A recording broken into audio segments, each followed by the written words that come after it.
اتنا جھوٹ نہ بول، وہ تینوں زندہ ہیں جن کے نام لے کر تو انہیں مردہ کہہ رہا ہے۔ اپنے قبیلے کو دھوکہ مت دے، تجھے تیرے گناہوں کی سزا دینے کے لیے ہم سب زندہ ہیں۔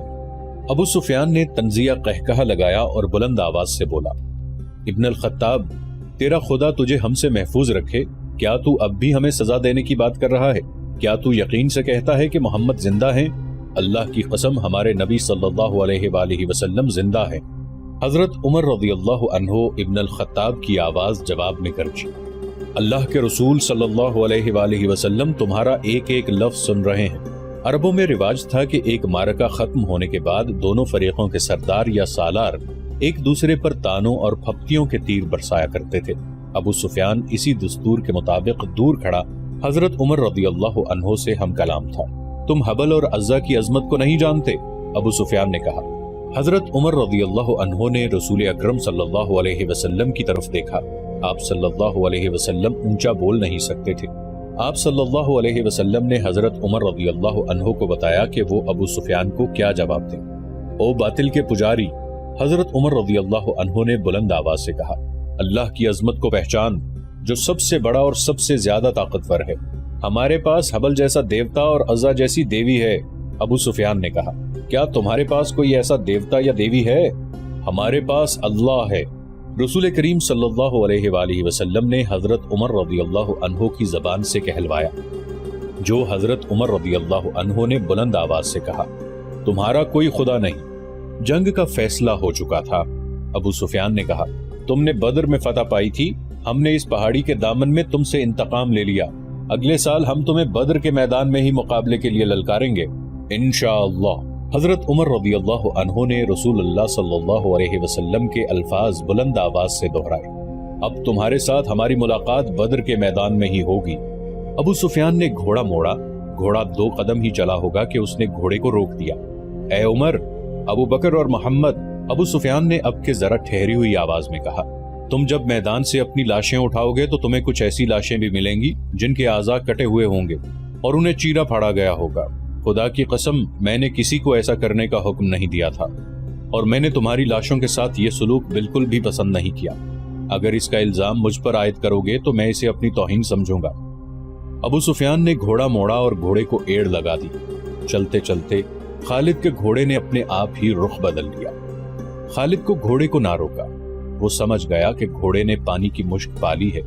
کچھ دور جا کر گھوڑا نیچے اترنے لگا۔ خالد کو یہ مقام یاد آ گیا۔ جنگ احد کے بعد واپسی پر قریش نے کچھ دیر یہاں قیام کیا تھا۔ نیچے پانی کا خاصا ذخیرہ موجود تھا۔ گھوڑا بڑا تیزی سے گھاٹی اتر گیا اور پانی پر جا رکا۔ خالد گھوڑے سے کود کر نیچے اترا اور 2 زانو ہو کر چلو بھر بھر کر اپنے چہرے پر پانی پھینکنے لگا۔ ذرا سستانے کے لیے بھربری سی ایک چٹان کے ساتھ بیٹھ گیا۔ اسے وہ وقت یاد آیا جب احد کے معرکے کے بعد اہل قریش واپس آئے تھے۔ انہوں نے مدینہ سے کچھ دور آ کر قیام کیا تھا۔ اس قیام کے دوران قریش کے سردار اس بحث میں الجھ گئے تھے کہ واپس مکہ پہنچا جائے یا مسلمانوں پر ایک اور حملہ کیا جائے۔ صفوان بن امیہ نے کہا تھا، ہم شکست کھا کر نہیں آئے۔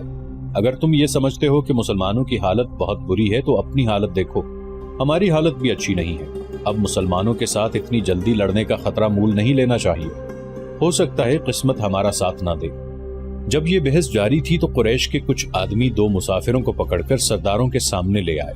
انہیں بتایا گیا کہ یہ دونوں آدمی جو اپنے آپ کو مسافر کہتے ہیں، ہمارے خیموں کے ارد گرد گھوم کر رہے تھے اور ہمارے 4-5 آدمیوں سے انہوں نے پوچھا کہ تم لوگ کہاں جا رہے ہو۔ ان دونوں نے ابو سفیان اور دوسرے سرداروں کے سامنے بھی یہی بیان دیے کہ وہ مسافر ہیں اور کسی جگہ کا نام لے کر کہا کہ وہ ادھر جا رہے ہیں۔ ابو سفیان کے حکم سے ان کے پھٹے پرانے کپڑے جو انہوں نے پہن رکھے تھے اتروائے گئے تو اندر سے خنجر اور تلواریں برآمد ہوئیں۔ ان سے پوچھا گیا کہ تم نے یہ ہتھیار چھپا کر کیوں رکھے تھے؟ خالد کی نظر بہت تیز تھی، اسے شک ہوا کہ یہ مسلمانوں کے جاسوس ہیں۔ ان دونوں کو قریش کی فوج کے سامنے کھڑا کر دیا گیا اور پوچھا گیا کہ انہیں کوئی پہچانتا ہے؟ 2-3 آوازیں آئیں کہ ہم انہیں پہچانتے ہیں، یہ یثرب کے رہنے والے ہیں۔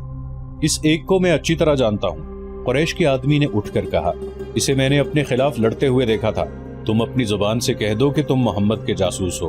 ابو سفیان نے ان دونوں سے کہا، اور جاؤ میں تمہاری جان بخشی کرتا ہوں۔ دونوں میں سے ایک نے اعتراف کر لیا، جاؤ۔ ابو سفیان نے کہا، ہم نے تمہیں معاف کیا، دونوں جو واقعی مسلمانوں کے بھیجے ہوئے جاسوس تھے اور قریش کے عزائم معلوم کرنے آئے تھے، ہنسی خوشی اپنے اونٹوں کی طرف چل پڑے۔ ابو سفیان کے اشارے پر کئی ایک تیر اندازوں نے کمانوں میں تیر ڈالے اور پیچھے سے ان دونوں مسلمانوں پر چلا دیے۔ دونوں کئی تیر اپنے جسم میں لے کر گرے، پھر اٹھ نہ سکے۔ کیا تم اس کا مطلب سمجھتے ہو؟ ابو سفیان نے اپنے قریب کھڑے سرداروں سے کہا۔ جاسوس بھیجنے کا مطلب یہ ہے کہ مسلمان ہارے نہیں، وہ ابھی یا کچھ عرصے کے بعد ہم پر حملہ کرنے کا ارادہ رکھتے ہیں۔ فوراً مکہ کو کوچ کرو اور اگلی جنگ کی تیاری کرو۔ اگلے روز رسول اکرم صلی اللہ علیہ وآلہ وسلم کو کسی نے آ کر بتایا کہ اہل قریش نے جہاں پڑاؤ کیا تھا وہاں اپنے دونوں جاسوسوں کی لاشیں پڑی ہوئی ہیں اور اہل قریش مکہ کو روانہ ہو گئے ہیں۔ خالد نے یہ پہلی جنگ لڑی، لیکن وہ سمجھتا تھا کہ وہ مسلمانوں کو شکست نہیں دے سکا ہے۔ آج 4 برس بعد وہ اس سوچ میں غرق تھا کہ مسلمانوں کی یہ طاقت عام انسانوں کی طاقت نہیں تھی، کوئی راز ہے کہ جسے وہ ابھی تک پا نہیں سکا۔ اسے اہل قریش کی کچھ خامیاں یاد آنے لگی، کچھ باتیں اور کچھ اعمال اسے اچھے نہیں لگ رہے تھے۔ اسے یہودیوں کی 2 بڑی خوبصورت عورتیں بھی یاد آئیں جو اہل قریش کے سواروں میں گھل مل گئی تھیں۔ وہ جانتا تھا کہ یہودی اپنی نسوانی حسن کے جادو سے اہل قریش پر چھا جانے کی اور انہیں مسلمانوں کے خلاف استعمال کرنے کی کوشش کر رہے ہیں۔ یہ طریقہ اسے پسند نہ تھا، لیکن ان میں سے ایک عورت ایک روز خالد سے ملی تو خالد نے محسوس کیا کہ یہ عورت جو کچھ کہہ رہی ہے اس میں عقل و دانش ہے۔ اس عورت کے حسن و جوانی کا اپنا ایک اثر تھا، لیکن طلسم جو اس کی زبان میں تھا اس کا اثر خالد نے بھی محسوس کیا۔ کچھ دیر تک یہ عورت خالد کے خیالوں پر چھائی رہی۔ اس کا گھوڑا ہنہنایا تو خالد جیسے خواب سے بیدار ہو گیا۔ وہ تیزی سے اٹھا، گھوڑے پر سوار ہوا اور پھر مدینہ کے راستے پر ہو لیا۔ ولید کا بیٹا خالد شہزادہ تھا، عیش و عشرت کا بھی دلدادہ تھا، لیکن فن حرب و ضرب کا جنون ایسا تھا کہ عیش و عشرت کو اس جنون پر حاوی ہونے نہیں دیتا تھا۔ مدینہ کی طرف جاتے ہوئے اسے وہ حسین و جمیل یہودن یاد آئی جس کا نام یحاوا تھا۔ اس نے اس یہودن کو ذہن سے نکال دیا، لیکن یحاوا رنگ برنگی تتلی بن کر اس کے ذہن میں اڑتی رہی۔ خالد اسے ذہن سے نکال نہ سکا۔ خالد کے ذہن میں اڑتی ہوئی اس تتلی کے رنگ پھیکے پڑنے لگے، پھر تمام رنگ مل کر سرخ ہو گئے، خون جیسے سرخ۔ یہ ایک بھیانک یاد تھی۔ خالد نے اسے ذہن سے اگل دینے کی بہت کوشش کی تھی، لیکن تتلی جو زہریلی بھیڑ بن گئی تھی اس کے ذہن سے نہ نکلی۔ یہ معرکہ احد کے 3-4 ماہ بعد کا واقعہ تھا۔ یہ ایک سازش تھی جس میں وہ شریک نہ تھا، لیکن وہ قبیلہ قریش کا ایک بڑا ہی اہم فرد تھا۔ مسلمانوں کے خلاف کسی سازش میں شریک نہ ہونے کے باوجود وہ دعویٰ نہیں کر سکتا تھا کہ وہ اس میں شریک نہ تھا۔ معرکہ احد میں زخمی ہونے والے بعض اہل قریش کے زخم ابھی ٹھیک نہیں ہوئے تھے کہ ایک روز خالد کو خبر ملی کہ مدینہ سے 6 مسلمان تبلیغ اسلام کے لیے رجی کی طرف جا رہے تھے کہ عفان سے تھوڑی دور ایک غیر مسلم قبیلے نے انہیں روک لیا اور ان میں سے 2 کو مکہ لایا گیا ہے اور انہیں نیلام کیا جا رہا ہے۔ خالد دوڑتا ہوا وہاں گیا۔ وہ 2 مسلمان خبیب رضی اللہ عنہ بن عدی اور زید رضی اللہ عنہ بن دثنہ تھے۔ خالد دونوں کو جانتا پہچانتا تھا، وہ اسی کے قبیلے کے افراد ہوا کرتے تھے۔ انہوں نے اسلام قبول کر لیا تھا۔ ان میں حب رسول صلی اللہ علیہ وآلہ وسلم کا یہ عالم تھا کہ رسول خدا صلی اللہ علیہ وآلہ وسلم پر جان قربان کرنے کو تیار رہتے تھے۔ رسول خدا صلی اللہ علیہ وآلہ وسلم انہیں بہت عزیز رکھتے تھے۔ خالد نے دیکھا کہ انہیں ایک چبوترے پر کھڑا کر دیا گیا تھا اور ارد گرد اہل قریش کا ہجوم تھا۔ ایک غیر مسلم قبیلے کے 4 افراد ان کے پاس کھڑے تھے، دونوں کے ہاتھ رسیوں سے بندھے ہوئے تھے۔ یہ دونوں مسلمان ہیں۔ ایک آدمی چبوترے پر کھڑا اعلان کر رہا تھا، یہ دونوں احد میں تمہارے خلاف لڑے تھے، ان کے ہاتھوں تمہارے عزیز اور خون کے رشتہ دار مارے گئے تھے۔ ہے کوئی جو انتقام کی آگ بجھانا چاہتا ہے؟ انہیں خریدو، انہیں اپنے ہاتھوں قتل کرو اور خون کے بدلے خون بہاؤ۔ یہ آدمی سب سے اونچی بولی دینے والے کو ملیں گے۔ بولو 2 گھوڑے، ایک آواز آئی۔ بولو، بڑھ کر بولو، 2 گھوڑے 1 اونٹ، ایک اور آواز آئی۔ گھوڑوں اونٹوں کو چھوڑو، سونے میں بولی دو، سونا لاؤ، دشمن کے خون سے انتقام کی پیاس بجھاؤ۔ وہ لوگ جن کے قریبی رشتہ دار احد کی لڑائی میں مارے گئے تھے بڑھ چڑھ کر بولی دے رہے تھے۔ خبیب رضی اللہ عنہ اور زید رضی اللہ عنہ چپ چاپ کھڑے تھے۔ ان کے چہروں پر خوف نہ تھا، گھبراہٹ نہیں تھی، ہلکی سی بے چینی بھی نہیں تھی۔ خالد ہجوم کو چیرتا ہوا آگے چلا گیا۔ اور قریش کے سردار کے جنگجو بیٹے، خبیب رضی اللہ عنہ نے خالد کو دیکھ کر بڑی بلند آواز سے کہا، تیرا قبیلہ ہم دونوں کا خون بہا کر اس مقدس آواز کو خاموش نہیں کر سکتا جو غار ہرا سے اٹھی ہے۔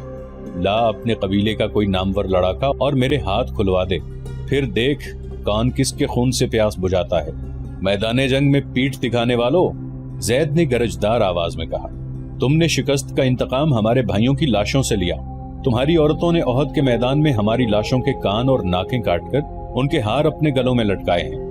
آج 4 برس بعد مدینہ کی طرف جاتے ہوئے خالد کو خبیب رضی اللہ عنہ اور زید رضی اللہ عنہ کی للکار اور تانے صاف سنائی دے رہے تھے۔